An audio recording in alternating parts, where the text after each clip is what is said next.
Bureau chief اسلام آباد خالد جمیل بھی ہمارے ساتھ موجود ہیں۔ خالد جمیل، سیشن کورٹ اسلام آباد سے بڑی خبر، محفوظ فیصلہ سنا دیا گیا۔ بانی پی ٹی اور بشرا بی بی کی دوران عدت نکاح کیس میں سزائیں معطل کر دی گئی ہیں، کالعدم قرار دے دی گئی ہیں، کیا کہیں گے اس حوالے سے؟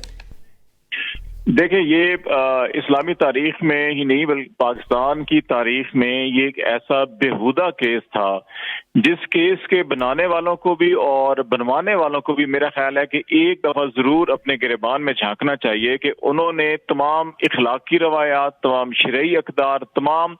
جو قانونی روایات اور اقدار ہیں ان کے ساتھ کتنا گھنونا مذاق کیا اور کتنا گھنونا کھلواڑ کیا۔ اس صرف ایک کیس نے محض پورے کے پورے جو پاکستان کا ثقافتی، مذہبی اور جو سماجی معاشرتی جو فیبرک ہے اس کو دو پہ لگا دیا تھا۔ میرا خیال ہے کہ یہ ہماری حکومتوں کو، فیصلہ سازوں کو یہ سوچنا چاہیے کہ ہم اپنی ذاتی اناد میں، ہم اپنے سیاسی اناد کے اندر اتنے زیادہ گر جاتے ہیں یا اتنی نچلی اتھاہ گہرائیوں میں گھس جاتے ہیں کہ ہم اپنی تمام تر روایات، اقدار اور اخلاقیات کو بھول جاتے ہیں۔ یہی کیس ایک ایسا کیس ہے جس کے اوپر دنیا بھر کے اندر پاکستان کو شرمندگی کا سامنا کرنا پڑا تھا۔ پاکستان کو ایک ایسے ممالک میں ٹیگ کیا جا رہا تھا کہ جہاں پہ اس قسم کے مقدمات بھی قائم کیے جاتے ہیں، اور جہاں پہ نہ صرف مقدمات قائم کیے جاتے ہیں اس میں بلکہ سابق ملک کے وزیر اعظم کو اور ان کی اہلیہ کو جیل میں قید بھی اب یہ فروری سے یہ قید میں ہے، اور یہ آلموسٹ آپ سمجھ لیں کہ 6 ماہ سے اس ایک ایسے کیس کے اندر کہ جس کا نہ کوئی سر ہے نہ کوئی پاؤں ہے، اس میں 6 ماہ جو ہے کہ کسی ملک کا پرائم منسٹر جو ہے کہ وہ قید میں رہتا ہے۔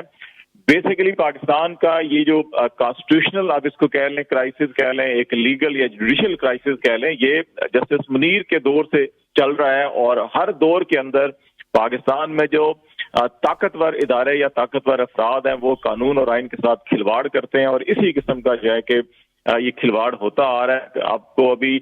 چند ماہ پہلے سپریم کورٹ آف پاکستان نے ذوالفقار علی بھٹو، وہ بھی پاکستان کے ایک سابق وزیر اعظم تھے، اور اسی پاکستان کے اندر پاکستان کی عدالتوں نے اس وقت کے طاقتور افراد اور اداروں کے کہنے کے اوپر ان کو سزائے موت دے دی۔ نہ صرف سزائے موت سنائی بلکہ ان کو سزائے موت دے بھی دی، اور ایک قیمتی جان ضائع ہوئی، اور آج سپریم کورٹ اس کے اوپر جو ہے کہ وہ ماتم کر رہے ہیں، اور جج کہہ رہے ہیں کہ جناب نہیں، یہ غلطی ہوگی تھی، فیصلہ غلط تھا۔ میرا خیال ہے کہ یہ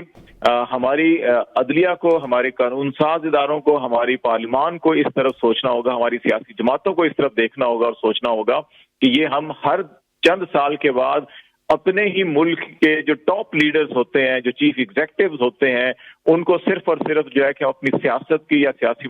مفادات یا سیاسی مخالفت کی کھلواڑ کے اندر ان کو ایک ایسی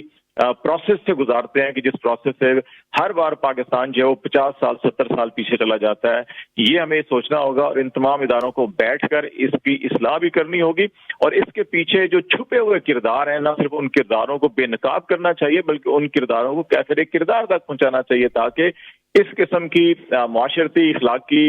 اور سماجی اور جو ثقافتی اور ہر اعتبار سے جو ملک کے ساتھ کھلواڑ کیا گیا، یہ دوبارہ نہیں ہونا چاہیے۔ یہ اور ہماری عدلیہ کو بھی دیکھنا چاہیے کہ آج سے 6 ماہ پہلے فروری میں جس انداز کے اندر، جنوری فروری کے اندر یہ مقدمہ جو ہے کہ جس طرح سے اس کی جس سپیڈ کے ساتھ اس کی سماعت کی گئی، رات کو 9 10 بجے تک جو ہے اڈیالہ جیل کے اندر سماعتیں چلتی رہیں، اور پھر جس انداز میں فیصلے دیے گئے، ان اکاؤنٹیبلٹی جو ہے کہ وہ عدالتوں کے اندر بھی ہونی چاہیے کہ کیا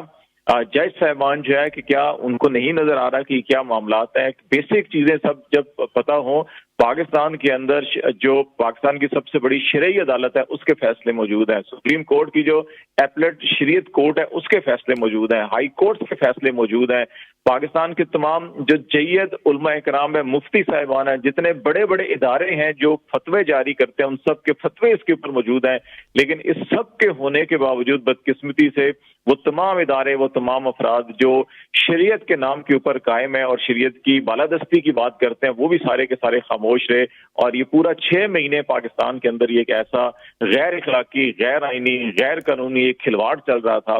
جس کو ایک سیکنڈلائز کرنے کے لیے، ایک شخصیت کو، ایک خاتون کو، ایک شخص کو اس کی اخلاقی کردار کشی کے لیے جو ہے ساری چیزیں استعمال کی جا رہی تھیں۔ یہی 80 اور 90 کے دہائی میں ہمارے انہی اداروں نے 80 اور 90 کی دہائی میں بھی خالد جمیل ایسا ہی ہوتا رہا، اور مسلسل سیاستدانوں کے خلاف اس طرح کا پروپیگنڈا کیا جاتا ہے۔ ایسی صورتحال جیسے آپ نے بڑی تفصیل سے بات کی ہے۔